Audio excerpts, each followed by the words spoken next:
All right, so let's get one thing straight. This one is going to be ridiculous. Ridiculous because who in their right mind would light an entire scene with just 3 candles?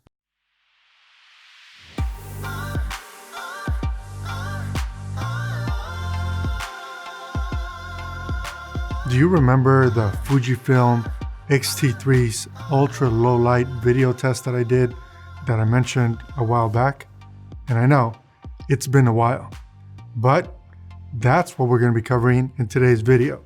So you see, it did pay off for you to subscribe and make sure that you hit the bell icon so that you got notified anytime a video is released. Thanks for doing that, by the way. We're going to be taking a look at wide angle shots as well as close-up shots, and of course, because you asked for it. And yes, I do read the comments. So if you have something to say, you know what to do. I'm going to also be showing what the graded version of that shot would actually look like at the various ISO levels. In many cases, I was honestly surprised by the capabilities of the FujiFilm XT3. In other cases, the camera system's limitations were incredibly obvious. But what needs to be crystal clear and obvious is that no one in their right mind is going to attempt to shoot a feature film, a commercial production, or even corporate video by just using 3 candles to light their entire scene. So why bother running this test? Well, for me, there are 2 main reasons. The first is I'm interested to see how the camera handles low light, where the noise becomes unmanageable, but then more importantly, is there any tint shift or color shift, especially in skin tones, given the type of work that I do? And I'm sure that many of you who shoot with some of these other different camera systems like Sony, Panasonic, or Blackmagic, you've seen those color shifts happen. And the truth is, they're not always flattering. It is important for all of us to understand the capabilities and even more importantly, to understand the limitations of whichever camera system we're choosing for our projects. The number one reason why I care so much about color shift, especially when it affects skin tones, is because I really want my clients to call me back for follow-up or additional work. And if their skin or their colors look horrible or something goes south, chances are they're not going to call me back. I have one more housekeeping note that I think is important. If you're shooting in extreme low lights, it becomes that much more important that you actually use manual focus instead of relying on the autofocus system of your camera. You're going to see exactly why I'm saying this. So my recommendation and advice would be to set your focus marks, make sure you hit them, and if you can't handle it on your own, bring in additional help so that they can help you succeed. Every clip that we're going to be going through was captured in camera, so that's using the 8-bit codec. And in case you don't already know, the FujiFilm XT3 has the ability to output a 10-bit signal, which really means it enhances your capabilities in post-production if you choose to capture with an external recorder. I'm a huge fan of the FujiFilm XT3. So as I move forward and give you my thoughts as we look at these clips, keep that in mind. And know one thing, I really like the FujiFilm XT3. My buddy Adam will likely call me a hipster for saying that, but the fact is that the FujiFilm XT3 is an excellent camera system. And the fact is that unless you actually use the camera, shoot a project, bring it into post, look at how much flexibility you have in post and how well it handles, you'll never fully appreciate the value of the FujiFilm XT3. So we're getting started at ISO 800. Well, here we go. It looks like it finally caught on. So ISO 800, this is what we get when we're zoomed in. And hopefully, I don't see any noise on the monitor, but when we bring it into the 5K display, we'll be able to see it and actually really evaluate whether this is working or not. So seriously, how impressed are you right now? No exaggeration, it felt like my mouth hit the floor when I brought this into post. It looks that good. And if you look at the flames, they're not blown out. If you look into my eyes, there's no noise there. Like, seriously, I'm impressed. And for the sake of transparency, I wasn't really expecting that. The detail, the texture, the tonality in my skin, again, I'm really impressed. And if anyone out there has any doubts about why it is that I'm saying I'm impressed and you think that maybe your camera system can perform that well in that environment, pull out whatever camera you use and get yourself 3 candles, shoot a clip, and then do a comparison. I think you might be shocked. I'm now at ISO 800, shooting in F-Log, capturing both internally and externally. And this is a wide shot. Just want to get a sense of the noise pattern, if there's any color shift that happens.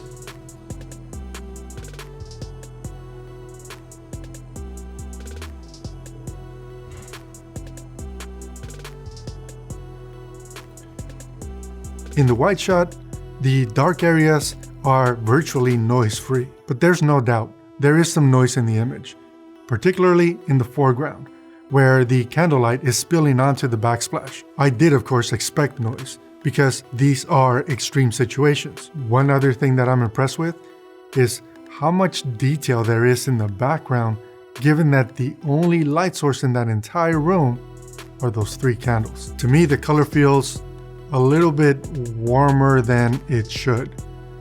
And the dark areas, or the blacks in the image, appear to be a lot more milk chocolatey versus black. You're going to see a common theme throughout these clips, and that is the higher I go up in ISO, the harder it is for the autofocus to lock on. Okay, here we go. This is ISO 1000 in the close-up, and we can start to see the autofocus again struggling because I'm using 3 candles to light this entire scene, which is expected because who shoots this way?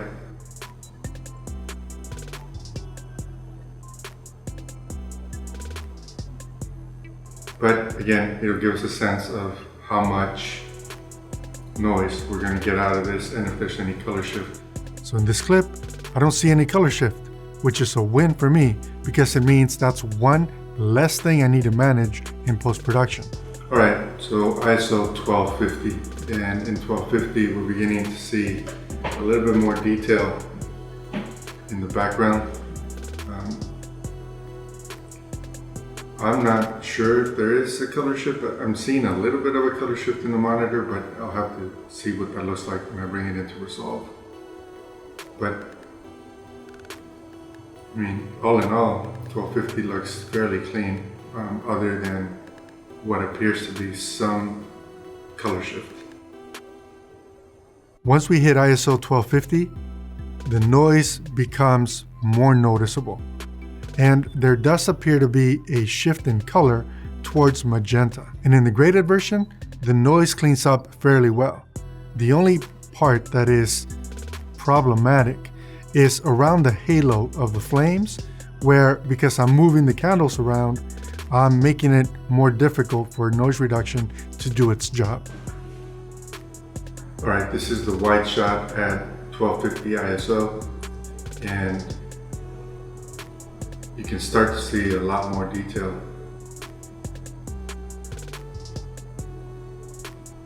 Like now we can actually see that corner of the bar here.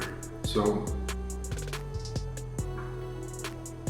and it's also getting later, but the sun's still not up, so.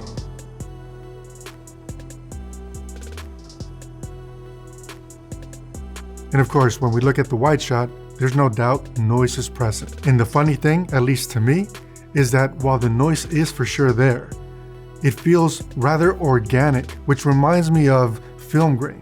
so it really doesn't bother me that much.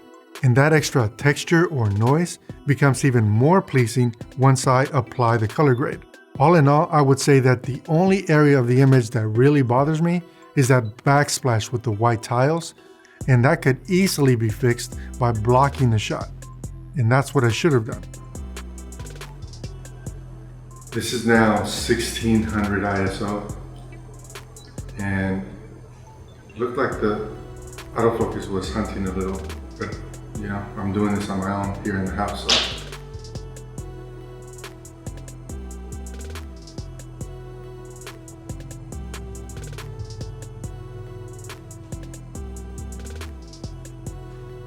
ISO 1600, in this scenario, it looks horrible. But once I apply the color grade, I don't hate it. In fact, I think it looks pretty good. I'm impressed. Okay, check this out. In this next close-up shot, pay attention to the coffee cup, the lid on the coffee cup, and take a look at how the gradients and the shadows respond in this scenario. But once it nails it, it seems to stick. It's just me and how I'm moving the light.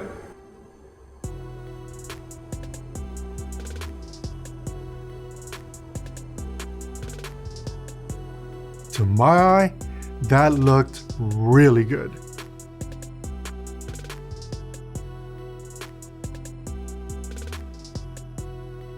Speaking of my eye, let's take a look at ISO 2000 and take a look at my left eye. This is now ISO 2000.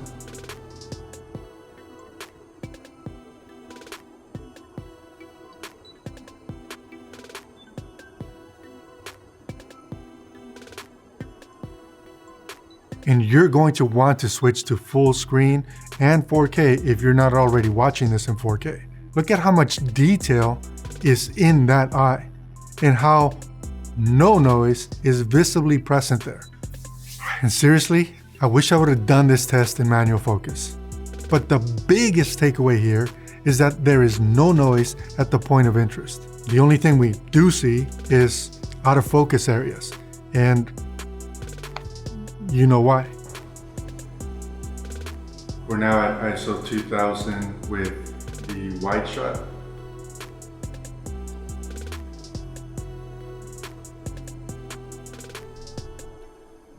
And sunrise has actually started.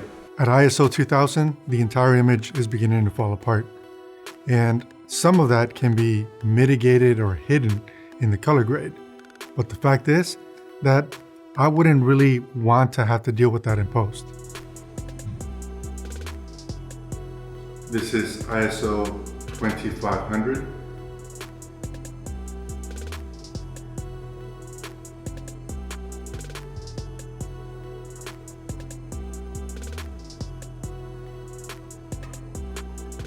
At ISO 2500, the image is in really bad shape. And the fact is that the color grade can't hide the limitations of the camera system.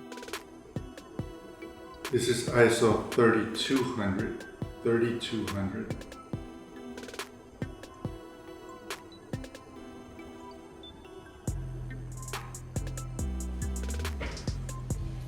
At ISO 3200, the close-up shot reminded me of looking through night vision goggles, where every little tiny bit of light is exaggerated to give it that glimmery sparkle feel. So no, it's not usable. ISO 3200. We are now in the blue hour, so sunrise is going to happen here within the next 30, maybe 40 minutes.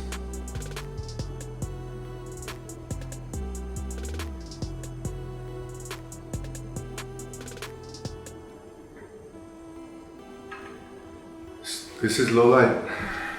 Now we're taking a look at ISO 4000. So this is ISO 4000. You can begin to see the sky in the background starting to, show through. So the sun is coming out. Gotta hurry up. By the time that I got to ISO 4000, there was enough light coming in from the sunrise that made the image overall look pretty good. This is ISO 5000. So ISO 5000. I'm gonna leave the candles alone because it seems to control the way that the autofocus is working.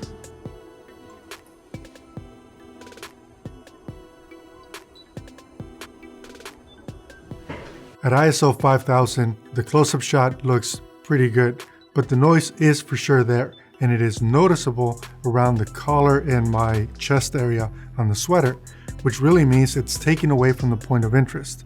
So, and maybe what's worse are the blown out highlights, because in my opinion, blown out highlights are actually worse than noise. You can't recover from that. ISO 6400. ISO 6400. Still pretty low light. You can see a lot more detail in the scene though. Of course, at ISO 6400, we have noise. But what I didn't expect is the way that this internal 8-bit codec would handle the heat waves from the flames. Let's take a look. Okay, ISO 6400.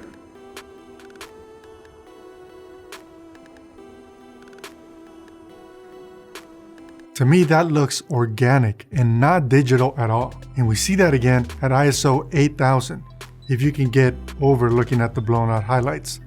Okay, so ISO 8000, every single one of these shots has been shot at f2.8. So this will give us a sense of any kind of shifting. There aren't any NDs, or I'm not closing the iris or anything. So this is as balanced as I can get it. The only thing I can't control is the sky back there. And of course, all of this changes if you actually light the scene instead of just using 3 candles like I did in this example. If you're shooting with a camera system where the data rate in 4K is not high enough, those heat waves would actually break that codec. There's a reason why I really like the FujiFilm XT3. The FujiFilm XT3 has some incredibly pleasing and really awesome image processing happening. Yep, I'm a fan.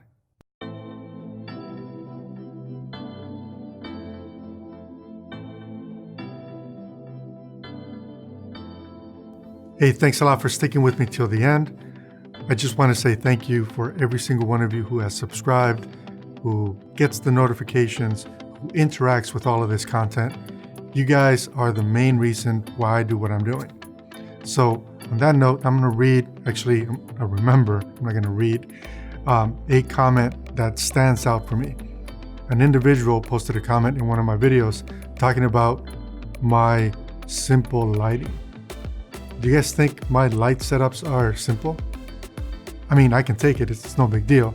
And I am only using 3 lights, only one which is actually aimed at me in this scenario. But what do you guys think? Do you guys like it?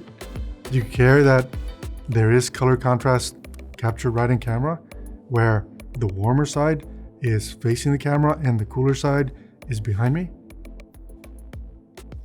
It only took me, I don't know, 4 years to sort that out. But that's simple lighting. Catch you guys later.